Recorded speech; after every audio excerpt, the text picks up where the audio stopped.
Halo, sahabat penyuluh pertanian Indonesia, salam kompak dan berkarya. Buat rekan-rekan penyuluh pertanian yang akan atau sedang mengikuti uji kompetensi tingkat madya dan utama, mungkin merasa kesulitan untuk mendapatkan gambaran tentang proses wawancara dalam uji kompetensi fungsional bidang pertanian. Sebagian besar peserta menganggap uji kompetensi ini memiliki tingkat kesulitan yang cukup besar.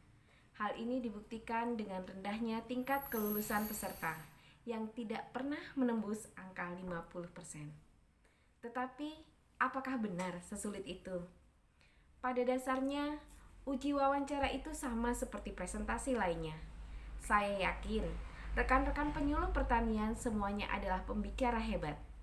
Tetapi, kelemahan kita generasi old adalah kesulitan dalam mengikuti perkembangan zaman seperti ujian virtual ini. Oleh karena itu, saya akan coba jabarkan step by step persiapan dan pelaksanaan uji kompetensi wawancara teknis. Yang pertama, kita harus mempersiapkan materi presentasi yang sesuai dengan tema yang ditentukan panitia, tetapi juga merefleksikan kinerja kita secara real di lapangan.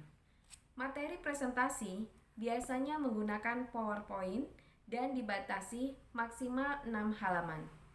Materi tersebut harus sesuai dengan outline presentasi yang terdiri dari pendahuluan, latar belakang, tujuan, dan rumusan masalah.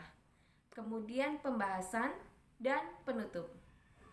Bahan presentasi harus kita persiapkan semenarik mungkin, karena pada saat presentasi, slide materi kita akan lebih dominan di layar monitor.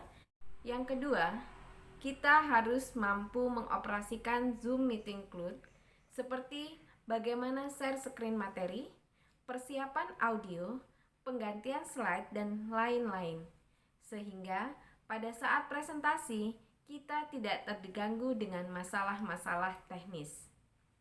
Yang ketiga, pastikan koneksi internet di lokasi Anda stabil.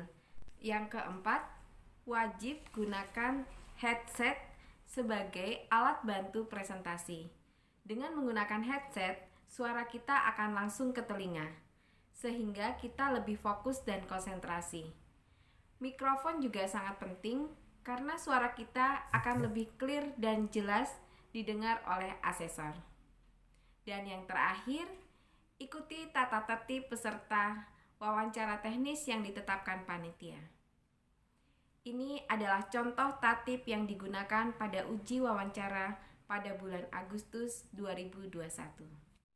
Pada hari pelaksanaan, sebaiknya peserta sudah siap 1 jam sebelum jadwal presentasi, karena ada kemungkinan waktu presentasi akan maju atau mundur.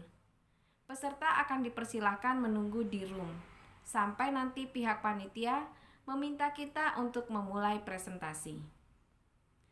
Waktu presentasi adalah 25 menit, di mana 5 menit adalah sesi presentasi dan 20 menit sesi tanya jawab. Presentasi dilakukan seefektif mungkin. Jangan keluar dari materi yang kita siapkan. Sebaiknya rekan-rekan berlatih dahulu agar bisa menyampaikan semua materi selama 5 menit. Percaya atau tidak, waktu 5 menit itu sulit buat penyuluh yang biasa bicara di umum. Penguji terdiri dari 2 atau 3 orang ahli di bidang penyuluhan. Berdasarkan pengalaman saya, penguji adalah orang yang sangat memahami kondisi lapangan penyuluh pertanian. Jadi mereka akan paham apakah kita menguasai tugas dan fungsi kita sebagai seorang penyuluh pertanian di lapangan atau tidak. Pada sesi tanya jawab, pertanyaan yang diajukan tidak hanya berdasarkan materi presentasi kita, tetapi juga berkaitan dengan tugas dan fungsi kita sebagai seorang penyuluh pertanian di lapangan. Setelah selesai, jangan lupa mengisi daftar hadir. Jika rekan-rekan bingung di mana link pengisiannya, sebaiknya bertanya kepada panitia. Pada saat presentasi, gunakan prinsip salam, sapa, perkenalan, Apeksi, judul, materi, dan penutup.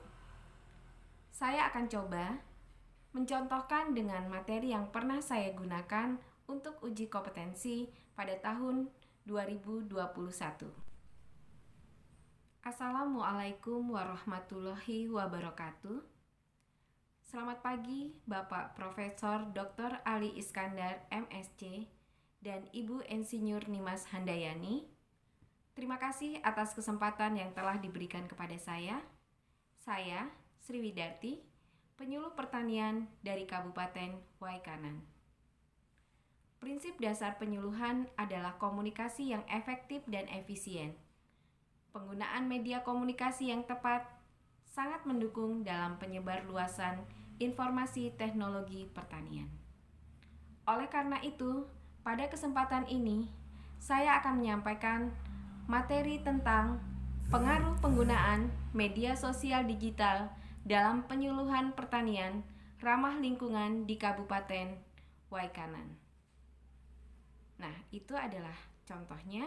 Kemudian kita akan masuk ke materi.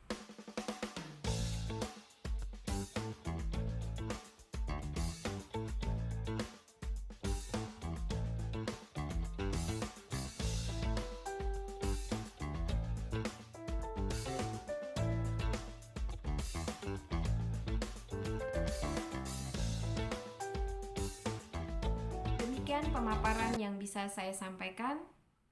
Saya mohon arahan dan masukan untuk perbaikan lebih lanjut. Wassalamualaikum warahmatullahi wabarakatuh. Alright, itu tadi beberapa hal yang bisa menjadi gambaran buat rekan-rekan tentang pelaksanaan uji kompetensi wawancara. Semoga apa yang sudah saya sharing dalam video ini bisa bermanfaat. Buat rekan-rekan yang akan mengikuti uji kompetensi penyuluh pertanian, semoga sukses dalam pelaksanaannya.